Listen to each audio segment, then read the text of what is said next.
नमस्कार साथियों। जिन माता बहनों ने चौथ माता का व्रत किया है उन सभी को संकष्टी चतुर्थी की ढेर सारी शुभकामनाएं।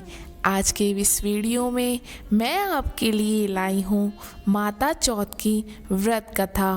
प्रत्येक माह की कृष्ण पक्ष की चतुर्थी के दिन संकष्टी चतुर्थी यानी चौथ माता का व्रत किया जाता है। उस दिन उपवास भी किया जाता है। चंद्रोदय होने पर अर्घ देकर सर्वप्रथम गणेश जी की, तत्पश्चात चौथ माता की पूजा विधि पूर्वक करने के पश्चात व्रत कथा सुनकर व्रत को पूर्ण किया जाता है।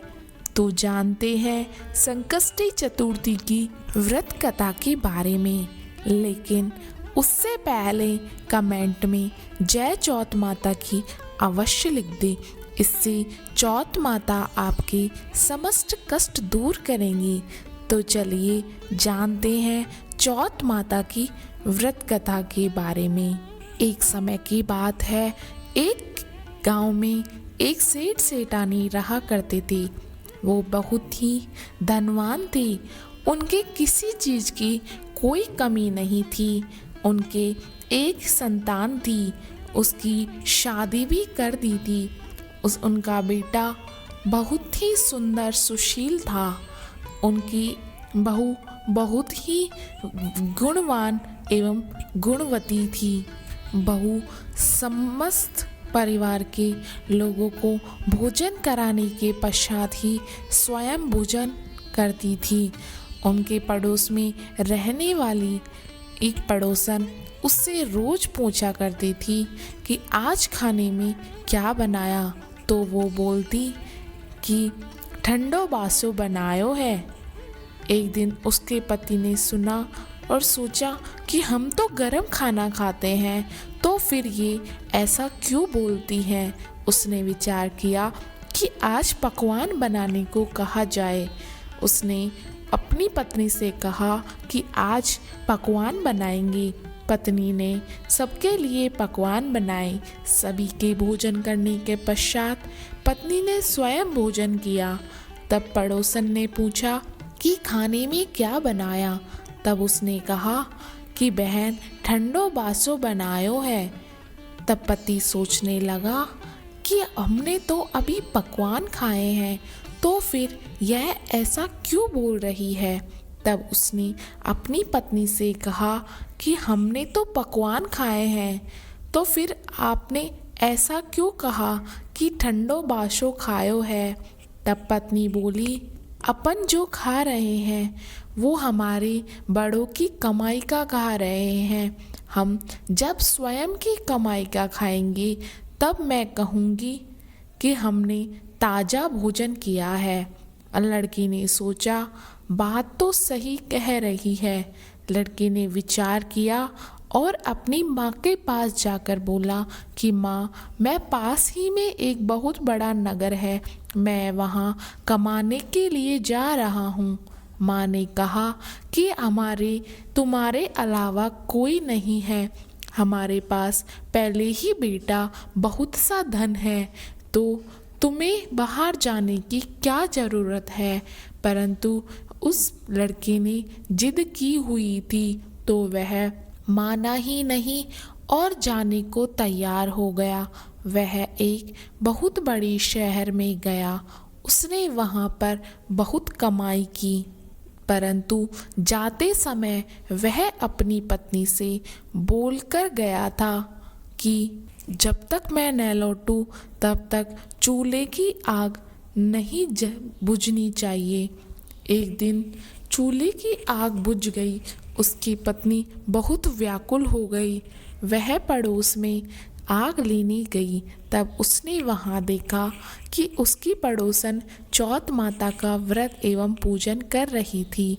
उसने पूछा कि बहन, ये व्रत क्यों व किस लिए किया जाता है। उसने कहा कि यह व्रत परिवार की सुख समृद्धि एवं पति की लंबी आयु के लिए किया जाता है। तब उसने विचार किया कि मैं भी आज के बाद से आने वाली प्रत्येक चौथ माता का व्रत करूंगी। प्रत्येक माह में कृष्ण पक्ष को आने वाली प्रत्येक चतुर्थी को वह व्रत करने लगी।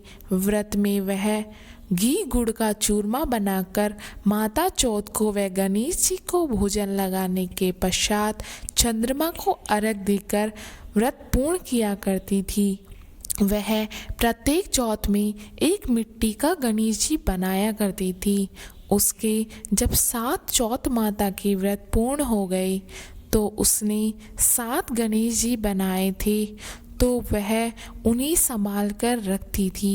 चौथ माता ने अपने उस बहू के पति को दर्शन देकर कहा कि सेठ का बेटा सो रहा है या जग रहा है, उठ, तेरी पत्नी तुझे बहुत याद कर रही है। तू दुकान खोलकर कंकु केसर का पगला बना के बैठ जाना, आज तेरा हिसाब किताब चुकता हो जाएगा। जैसे चौथ माता ने कहा उसने सुबह उठकर वैसा ही किया। उसका संपूर्ण कार्य संपन्न हो गया। अब वह घर जाने को तैयार हुआ। समस्त धन को गाड़ी में रखकर चलने को तैयार हुआ। रास्ते में उसे एक बड़ा नाग मिला।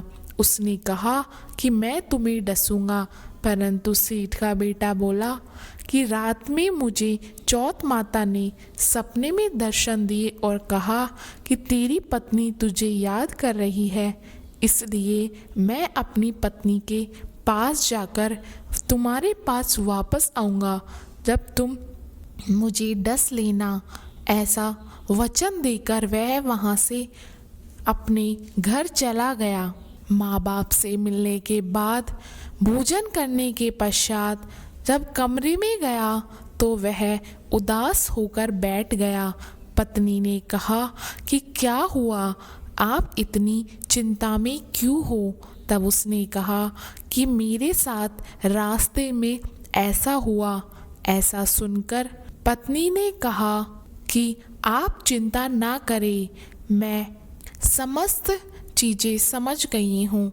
ऐसा कहकर उसने अपने पति को सुला दिया और 7 सीढ़ियों पर 7 चीज़ें रख दी। पहली सीढ़ी पर रेत, दूसरी पर इत्र, तीसरी पर गुलाल फूल, चौथी पर कंकु केसर, 5वीं पर लड्डू पेड़े, 6ठी पर गादी गलीचा और 7वीं पैड़ी पर दूध का कटोरा भरकर रख दिया। इस प्रकार 7 सीढ़ियाँ सजाकर बैठ गई। आधी रात होने के पश्चात जैसे ही सांप वहाँ आया वह सीढ़ियाँ चढ़ने लगा। उसने सोचा कि यहाँ तो मेरे लिए बहुत व्यवस्था की गई है, सभी चीज़ें आरामदायक है, परंतु मैं भी वचनों में बंधकर आया हूँ तो मैं डसूंगा अवश्य। ऐसा बार बार बोलकर कि मैं डसूंगा अवश्य वह नाग 7 सीढ़ियाँ चढ़ गया। परंतु चौथ माता ने सोचा कि ऐसा हुआ तो पृथ्वी पर मुझे कोई नहीं मानेगा, मुझे इसकी रक्षा अवश्य करनी चाहिए। ऐसा सोचकर चौथ माता ने, चंद्रमा ने और गणेश जी ने उसकी रक्षा की। चौथ माता ढाल बनी तथा गणेश जी तलवार बने। चंद्रमा ने उजाला दिया। इस प्रकार उस नाग के टुकड़े टुकड़े हो गए। प्रातः जब सभी लोग उठे तो बेटे से मिलने पड़ोसी आए। तब उन्होंने देखा कि 7 सीढ़ियों में ऐसा सांप के टुकड़े पड़े हुए हैं। तब सेठानी ने बहू और बेटे को जोर जोर से आवाज़ लगाई कि उठो, देखो यहाँ ढाल, तलवार और कटा हुआ नाग पड़ा हुआ है। बेटा बहू ने सोचा आज तो पूजा पाठ ही काम आए। भगवान गणेश जी और माता चौथ ने हमारी रक्षा की है। हे चौथ माता, जैसे बेटे बहू की रक्षा की वैसे सभी की रक्षा करना। बोलो चौथ माता की जय, गणेश जी भगवान की जय। धन्यवाद दोस्तों।